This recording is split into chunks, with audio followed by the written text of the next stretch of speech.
Now we get down to the nitty-gritty of what shuffles are all about. I use the term grid work frequently when I'm discussing rhythmic ideas and how to stay in the pocket. In this case, we are going to take each beat and subdivide it into 3 equal parts. Let's listen to our accompanying track. You can hear the accent, which would be those quarter notes. So if we count, it's 1, 2, 3, 4. Look at figure 3 of your standard notation. You see I've used abbreviations, a T for the first syllable trip and an L for the second syllable let. I prefer to count these 1 triplet, 2 triplet, because that way we're always staying with the number on the beat, on the tempo of the tune. Some people count tripolit, and that's another way to do it, but I want to keep things organized where you know that the number is always where the tempo of the piece is, and we'll use these syllables consistently. Well, let's count along with this. Make sure you can count 1 triplet, 2 triplet, 3 triplet, 4 triplet, and I encourage you to count in a pretty strict, energetic fashion. Don't go triplet, 2 triplet, 3 triplet, 4. You're going to play mushy if you count mushy. Practice counting it, 1 triplet, 2 triplet, and then practice going da da da da da da da da da da quite forcefully. Then we're going to play it, as we did before, rhythmically on the guitar. Mute your strings, and you can see that we have 3 picking schemes. We could play all downstrokes. And as before, we want to accent the number. So strike all 6 strings on the number, and then come back and just bounce on the bass strings. 1 triplet, 2 triplet, 3 triplet. Our other picking scheme would be as follows. Down, up, down, down, up, down, down, up, down. You're going down on pretty much all the strings, up on a couple, and then a light bounce on the bass. This is very important that you explore all these picking options because they give different sounds. Your third picking scheme is the one that might get you tangled up a little bit. Since we're subdividing each beat into 3 equal parts, the picking is going to turn around. I'll do this very slowly. Your first triplet would be down, up, down, but then it would be up, down, up, down, up, down, up, down, up. And you can hear what happens. That means that on beats 2 and 4, you're going to get a little kick on the treble strings.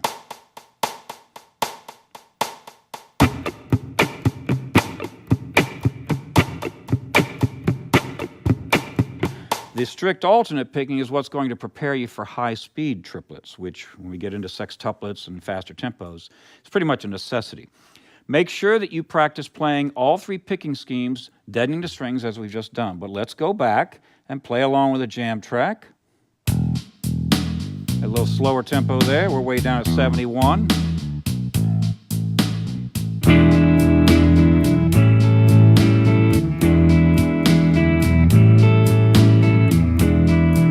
Now at this tempo, the picking scheme that sounds and feels quite comfortable is the down, up, down, down, up, down, down, up, down, down, up, down. Okay.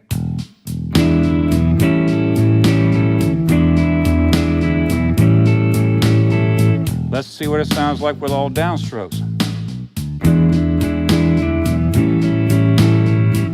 Different sound, right? Let's use our strict alternate picking, see how that sounds.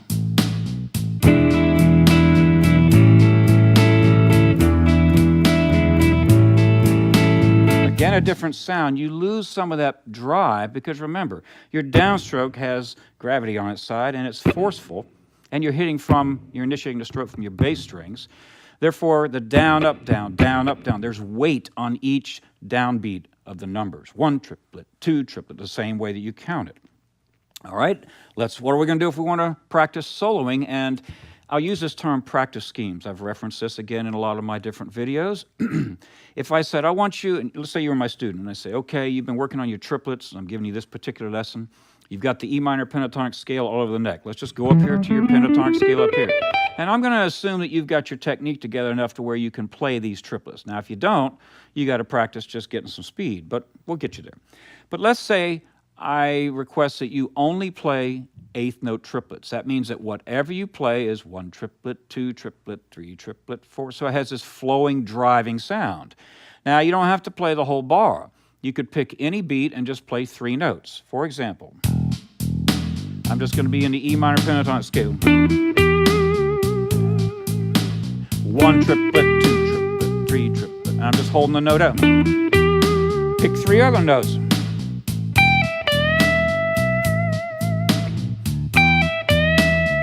Then you might do an answer.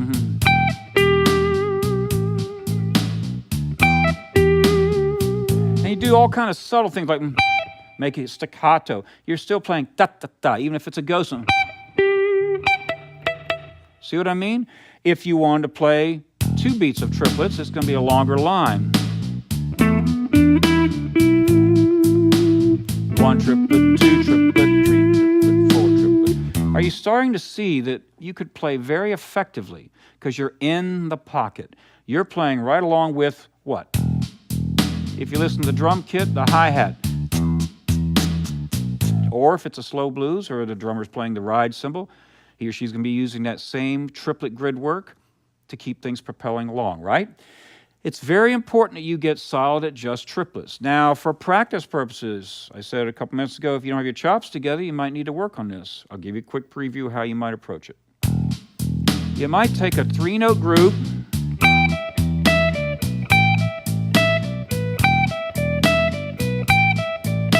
and that's just a melodic pattern coming right down through the E minor pentatonic scale. And all I'm doing is just playing 3 notes descending. So if you look at your diagram, flat 3, 1, flat 7, that's my motif.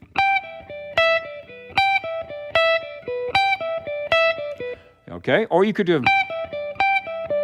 play the same 3 notes over and over again, and that ends up giving you a finger roll, and you might run into some technical problems. But you could just extend that 1 triplet, 2 triplet, 3 triplet, 4 triplet, 1 triplet. Are you starting to see? It's just a triplet pattern involving 3 different notes. Again, I've talked about this in some of my melodic patterns courses. And that's descending. I could ascend, right?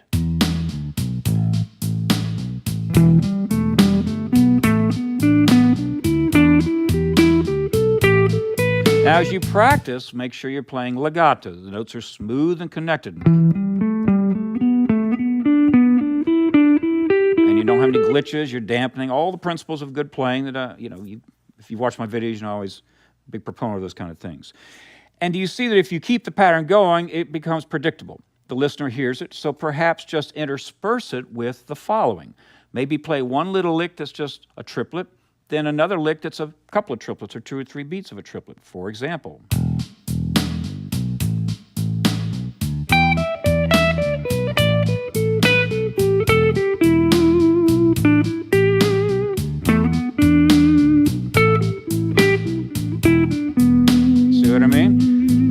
And play right in the pocket. I was bending a little bit just in it. There are concepts of playing ahead and behind the beat where you make it less metronomic, where it sounds less machine-like. But I encourage you to stay right with the clicks at first until you know where you are. Then you can start taking some liberties playing ahead of the beat, behind the beat, and things like that. All right, so that gives you an overview of what the 8th note triplet is. Now, I need to stress this. If you don't understand this lesson totally, I mean without any reservation, you're going to get pretty lost in the upcoming lessons.